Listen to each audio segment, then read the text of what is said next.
afin de faciliter l'intégration et la mobilité dans l'espace CEDEAO. La tendance est de développer l'enseignement technique parce qu'on a besoin de capacités, on a besoin d'ouvriers, on a besoin d'ouvriers spécialisés, d'agents de maîtrise. Et donc, ce sont des enjeux très importants qui se posent à l'Afrique, notamment à la Guinée. Il faut que nous soyons capables de relever ce défi-là. En plus de ce programme, la CEDEAO envisage poursuivre cet appui par la qualification des cadres pour qu'ils soient capables d'aider les agents du ministère de l'enseignement technique et de la formation professionnelle à accomplir correctement leur mission selon les normes communautaires.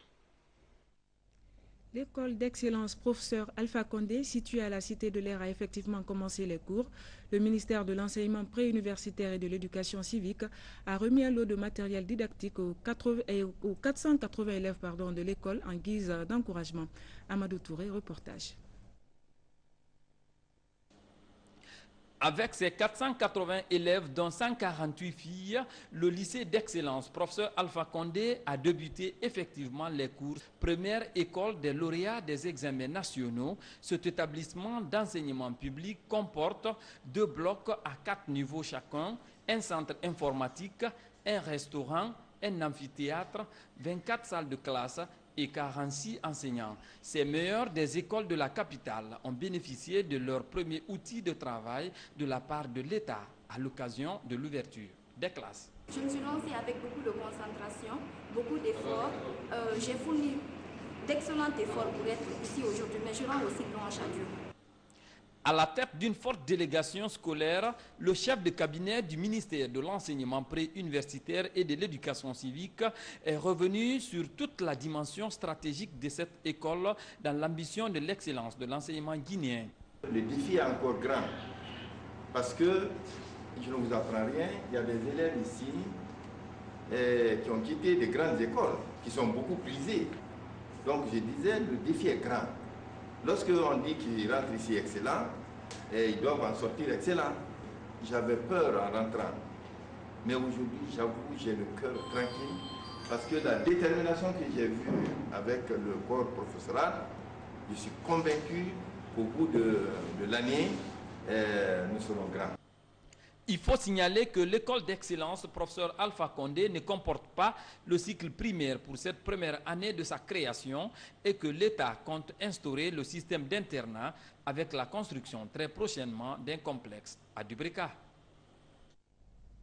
Le gouverneur du Rotary International était en séjour de travail à Conakry. Salifou Bourema a mis son séjour à profit pour prendre contact avec les clubs de Guinée. Il a également rencontré les autorités du pays pour une remise de dons aux personnes vivant dans des situations difficiles. Idiatou Kamara. Au cours de cette visite de 72 heures interguinéennes, plusieurs activités ont été menées et parmi elles les visites aux autorités. C'est ainsi qu'au cours de l'audience que le ministre de la Santé et de l'Hygiène publique lui a accordé, le gouverneur a mis l'accent sur les interventions du Rotary International depuis 1985, notamment l'éradication de la poliomyélite. Depuis 1985 que le Rotary International avait promis en 2005 aux enfants du monde entier un monde sans polio. Quand 2005 est arrivé, nous avions encore 4 pays où existait encore le poliovirus sauvage parce qu'il y avait des cas encore internes dans ces pays-là. Mais par la grâce de Dieu, aujourd'hui, nous sommes très proches de l'éradication. En réponse, le ministre de la Santé a remercié le Rotary International pour cette action qui a coûté à l'organisation, faut-il le rappeler, des millions de dollars. Namanketa par la suite a demandé au Rotary de poursuivre l'appui, notamment logistique, au département dans ce programme polio, mais aussi celui de la lutte contre le paludisme en Guinée. Pour respecter la tradition d'action humanitaire qui le caractérise, le gouverneur a assisté à la remise de lits et de matelas que le Rotary Club Camayen a offert à l'orphelinat Kirdi à Matuto, tout un bonheur pour les bénéficiaires. Je voudrais en ce jour solennel vous témoigner ma profonde gratitude pour les résultats significatifs obtenus grâce aux efforts des uns et des autres en général et plus particulièrement du Rotary Club Conakry Camayen. Même activité à l'école des sourds-muets de Boulbinet, où les 3 clubs Rotary de Conakry, cette fois, ont offert des sacs d'école aux 197 élèves de l'école. Lancement officiel des travaux d'entretien de la piste rurale Lelouma-Balaya-Gagale. C'est une action du gouvernement guinéen qui vise à assurer la mobilité des citoyens et de leurs biens. Le délai d'exécution des travaux est prévu pour 3 mois. Reportage Falilou Diallo. Fini le calvaire des populations de Lelouma, Balaya et Sagalé. Les 28 km de piste rurale qui couvraient ces différentes localités, autrefois dégradées, voire même inexistants, ne seront plus qu'un triste souvenir. Un véritable ouf de soulagement pour les populations de Lelouma qui passaient plus de 2 heures pour arriver à Sagalé pour une distance de 28 km. Mais c'est une très bonne chose. C'est pour cela qu'on vient de dire tout de suite, ici le professeur Alpha Condé et son gouvernement nous portent une aide pour travailler cette route. Avec la nouvelle que vous venez de nous informer, vraiment ça va nous soulager avec tous les jeunes qui sont en train de travailler à côté de moi. Nous sommes réellement contents si cette route-là est bien faite. Ça ne peut que nous être utile. La durée des travaux est prévue pour 3 mois, des travaux qui comprennent le reprofilage, le rechargement, le compactage et l'ouverture des fossés pour une enveloppe financière estimée à plus d'1 milliard de francs guinéens. Ces travaux avaient trop duré parce que le financement était interrompu par la Banque mondiale. Maintenant que la Banque mondiale a ouvert le robinet, je suis là vraiment pour continuer les travaux, booster jusqu'à ce que les gens soient satisfaits. Une fois de plus, on vient de donner raison à notre président de la République, le professeur Alpha Condé, qui, parce que démocratiquement élu, s'est mis à l'entière disposition de la population. Et il est en train de faire de bonnes choses en attirant les bailleurs de fonds et en amenant le peuple à s'entendre pour faire le travail dans le sens du progrès. À travers le désenclavement des collectivités rurales, le gouvernement du professeur Alpha Condé impulse une nouvelle dynamique dans le trafic des personnes et de leurs biens entre CRD, districts et villages. Après 6 mois de sémence dans la localité de Bangouya, préfecture de Koya, l'heure est à la récolte et à l'abattage du riz. C'est une initiative du groupement des femmes d'affaires de Guinée qui entend accompagner le chef de l'État dans ses actions pour l'autosuffisance alimentaire. Moussa Bangoura. Nous sommes à Bangouya, une localité située à 17 km de la préfecture de Koya, au pied du mont Kakoulima. C'est sur ce domaine de 10 hectares que le groupement des femmes d'affaires de Guinée évolue dans le cadre de la campagne agricole. 6 mois après la sémence, l'heure est à la récolte et à l'abattage du riz. Une manière d'accompagner le chef de l'État dans son programme pour l'autosuffisance alimentaire. Nous avons tout fait à la main et comme vous voyez là, nous sommes en train de battre et de vanner le riz. Dès que nous avons fini la récolte, d'envisager les cultures maraîchères. Et l'année prochaine, nous espérons que nous serons mieux équipés et que nous serons plus assistés par les autorités.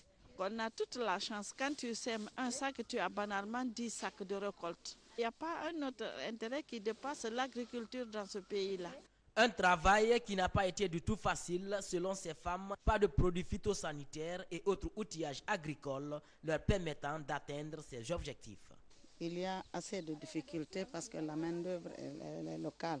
Il n'y a aucune machine qui nous a aidés dans ce travail-là. Vous avez vu comment on a coupé le riz, comment on l'a entassé d'abord. C'est très délicat.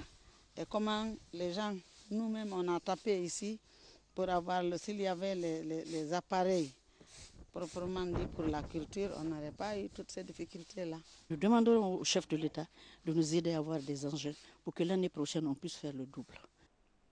Le message du chef de l'État semble bien compris par ces femmes qui promettent de faire autant. Comme le dirait l'autre, la terre ne trompe jamais. L'artiste guinéen Yaya Bangoura doit quitter Conakry le 6 novembre prochain pour ses soins médicaux à Dakar. L'artiste vient de bénéficier de l'assistance des bonnes volontés afin qu'il recouvre sa santé. Nabi Zakaria Bangoura. L'artiste, compositeur et chanteur guinéen Yaya Bangoura El Bangou de Kindia est malade depuis quelques temps. Pour moi, c'était un mal au doigt du pied. Donc après le diagnostic, il paraît que depuis mon enfance, je suis tombé du manguier. Donc il y a un os qui s'est couché au niveau de ma colonne vertébrale sur le nerf sciatique. Donc c'est ce qui fait que je boite. Et après les analyses adéquates qui seront faites là où je vais me rendre à Dakar, on verra ce qui va se passer. Mais je préconise que je retrouve ma santé afin que je puisse satisfaire potentiellement énergétiquement mes auditeurs et mes fans clubs. Pour recouvrer sa santé après des examens médicaux effectués par son médecin traitant, Yaya doit être admis dans un hôpital au Sénégal. Pour faciliter cette évacuation, Fodeba Istotiera, opérateur culturel, offre 2 billets d'avion à l'artiste et à son médecin. Bangoura est un ami d'enfance. D'abord, ensuite, Yaya a rendu beaucoup de services à la musique africaine de Guinée. Vous n'êtes pas sans savoir qu'il a été le chanteur vedette de l'orchestre des pionniers de la Fédération de Conakry, devenu plus tard le Silo Authentique. Enfin, en tant qu'ancien ministre de la Transition, qui aura été pendant 7 à 8 mois le responsable du département des arts et de la culture, il me devait, en fonction de mes petits moyens, de réunir cela pour que Yaya puisse bénéficier de soins à l'extérieur. Et je crois qu'aujourd'hui, c'est chose faite. Je profite d'ailleurs de votre micro pour demander à tous les Guinéens de se mobiliser pour que Yaya puisse retrouver sa santé, parce qu'il faudrait qu'on se batte tous pour que la Guinée cesse d'être l'abattoir des célébrités. Cet acte de Fodeba Istotiera permettra à coup sûr à l'artiste et à son médecin traitant de quitter Conakry pour Dakar. Le départ est prévu le dimanche 6 novembre 2011. Le banditisme, on en parle encore dans ce journal. La direction régionale de la sûreté de Conakry, à travers la compagnie spéciale d'intervention de police, vient de mettre hors état de nuire plusieurs présumés bandits à l'heure actif des attaques à main armée assorties de morts d'hommes. Les précisions de Morikaba.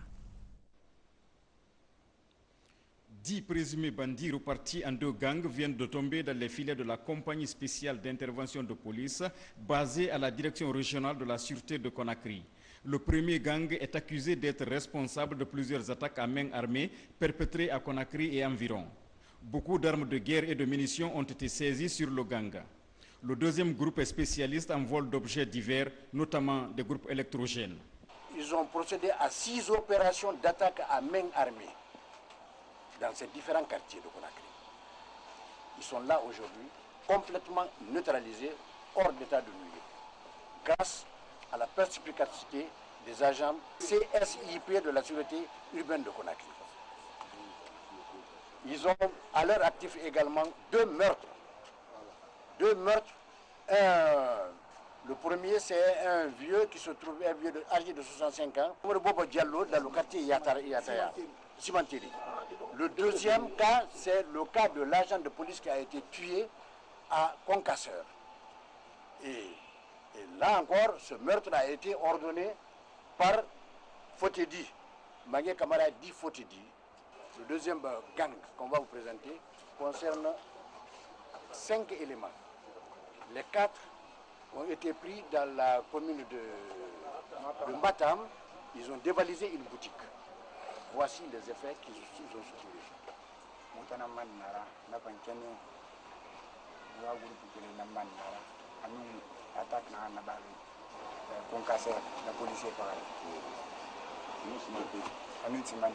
Le premier jour, ils ont tué un mari-chef, Abaka Hervé Koné. Deuxième victime, c'est un commerçant qui a été attaqué à Sementeri, nommé Momodou Bobo Diallo.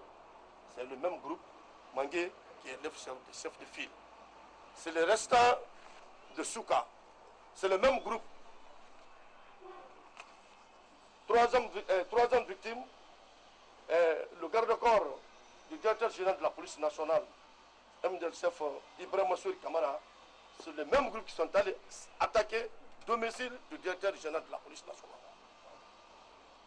Mais ce qui est plus important, c'est quoi? Concernant ce Mangué, Mangué a été condamné 2 fois. A été libéré pour une somme de 5 millions, une première fois. Deuxième position, il a été libéré et une somme de 5 millions. C'est lui qui a tué le prêtre à Bofa. Là, on passe, ils ont tué plus de 25 et quelques personnes. Mais on ne peut pas continuer à tuer la population. Chaque fois, comme